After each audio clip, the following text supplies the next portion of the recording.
Salut à tous et bienvenue sur Stream Factory, il est l'heure de votre review de Taxi 5.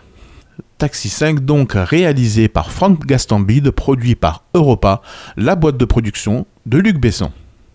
Alors au casting de cette super production française, il y a donc Franck Gastambide, Malik Bentala, Bernard Farcy, Edouard Moutout, Salvatore Esposito, l'acteur de la série Gomorrah.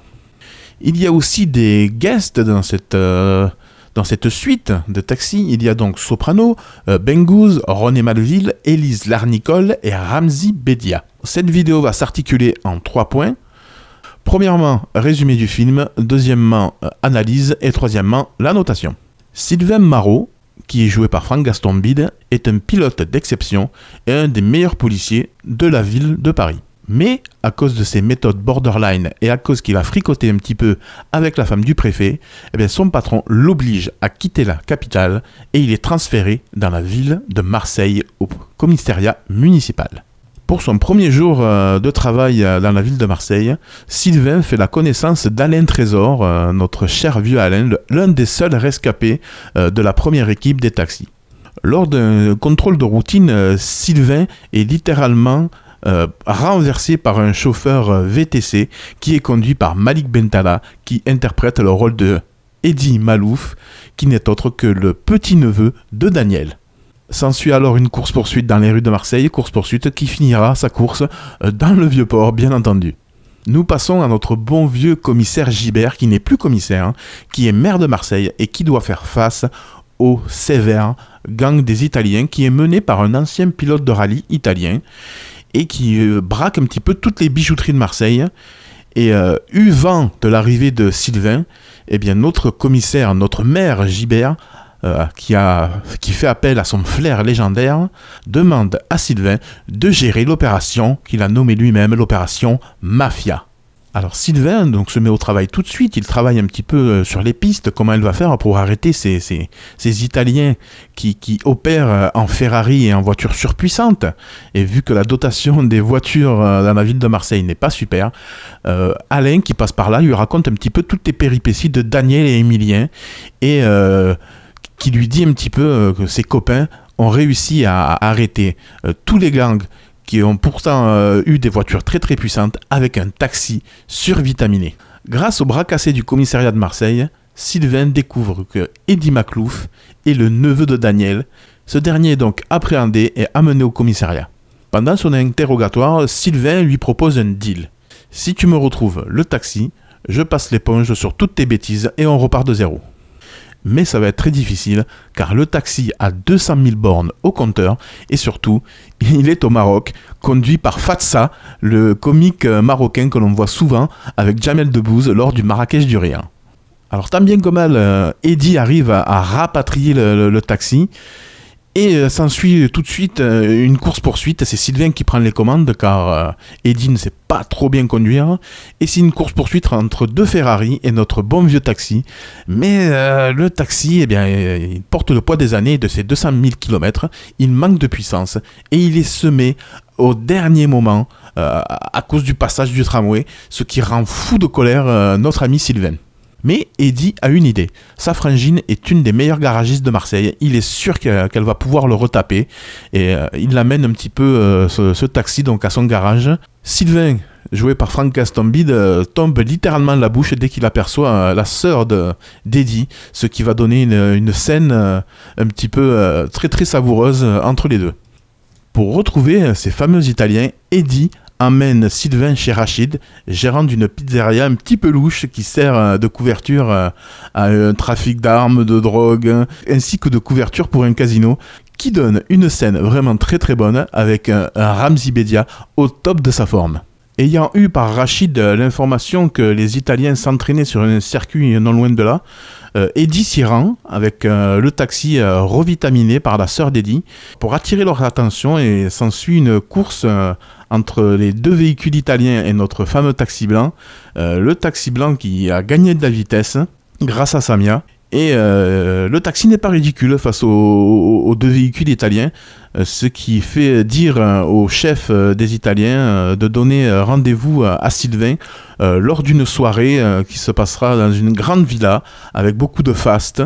Et c'est lors de cette soirée qu'il découvre que le gang cible le plus gros diamant du monde qui sera exposé au musée du Mucem et qui sera apporté par hélicoptère. Mais ce n'est pas tout. C'est lors de cette soirée que Eddie et Sylvain vont s'apercevoir que 2 policiers de Marseille sont corrompus et sont des taupes et donnent toutes les informations à ce fameux gang des Italiens. Voilà. Le jour de l'arrivée du diamant arrive. Le gang des Italiens font usage d'un drone avec des armes pour essayer de détourner l'hélico de son trajet initial. Et en même temps, Sylvain et Eddie sont eux pris en chasse par le chef de gang du gang des Italiens roulant dans une Lamborghini Aventador. La poursuite se veut très très difficile car comme vous le savez, vous le devinez, une Lamborghini roule plus vite qu'un taxi, même survitaminé. Sylvain n'arrive pas à détacher la Lamborghini du derrière de son capot de son taxi. Pendant ce temps, menacé par le drone armé, l'hélicoptère n'a qu'une seule chose à faire, c'est de se déporter de sa trajectoire pour aller lancer une boîte qui contient le diamant sur un yacht qui l'attend dans les calanques de Marseille. Pendant ce temps, nos amis sont toujours coursés par la Lamborghini et Sylvain demande à Eddie d'appeler sa sœur pour avoir quelques conseils, car elle est mécano, je vous le rappelle. Et cette dernière lui dit qu'il y a un petit bouton rouge caché, il ne pourra appuyer qu'une seule fois. Et une fois appuyé, le petit bouton envoie un boost de nitro, ce qui a pour effet de faire accélérer la voiture dans un virage. Sylvain appuie sur le bouton, fait décoller littéralement la voiture, le taxi d'un ravin. Le taxi, comme dans Taxi 3, déploie ses ailes, arrive à piquer directement sur le yacht. Il plante le nez dans le yacht, aux grandes dames d'Eddie qui pleure sa race sur le taxi, qui dit « Mon oncle va me défoncer, vous avez défoncé le taxi !» Et tout se finit bien, ils arrêtent le gang des Italiens, ils récupèrent le fameux bijou, le fameux diamant le plus gros du monde. Et c'est sur ces entrefaites que le film se termine un petit peu. Tout rentre dans l'ordre. Les héros sont félicités. Eddie arrive à reconquérir le cœur de sa belle. Sylvain arrive à conquérir, non sans difficulté, le cœur de Samia, la sœur d'Eddie. Et on se quitte sur une scène qui deviendra peut-être mythique.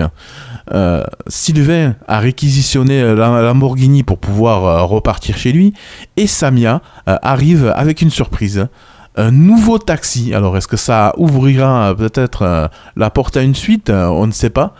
Et c'est sur cette punchline d'un ancien film, car il y a beaucoup de références, il y a beaucoup de fanservice.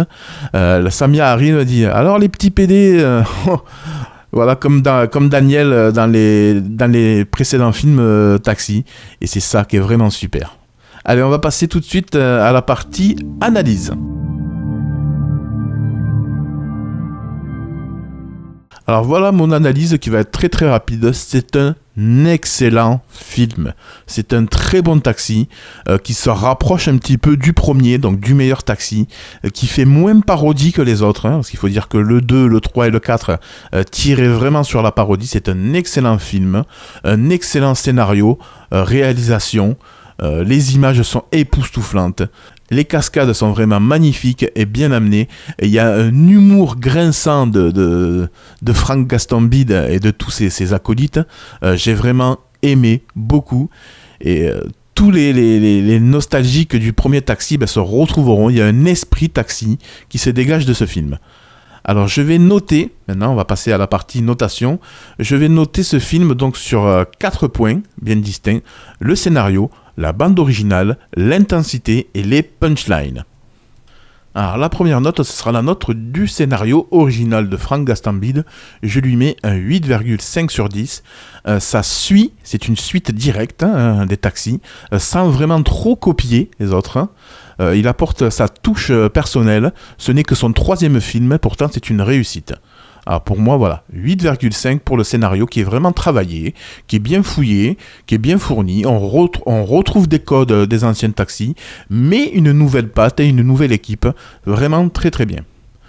La deuxième note, c'est sur la bande originale, donc le son.